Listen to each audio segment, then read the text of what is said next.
É isso aí, pessoal. Chegou o Redmi 2, comprado na semana passada no primeiro evento de compra. Então, vamos fazer o unboxing.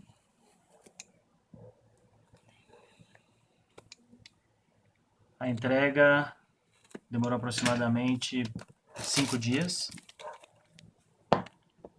Achei bem rápido.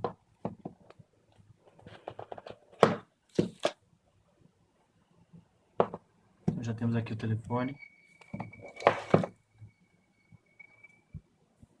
O material é muito bom. Conteúdo da caixa. Manuais.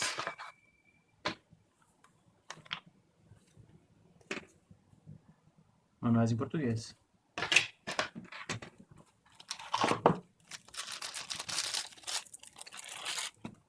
Carregador. Grande. Cabo USB.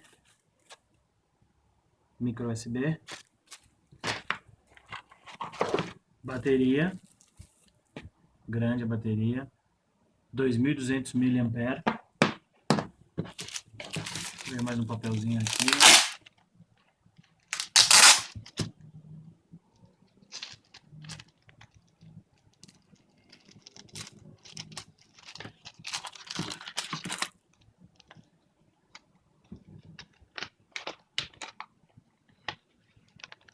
Manual, um guia.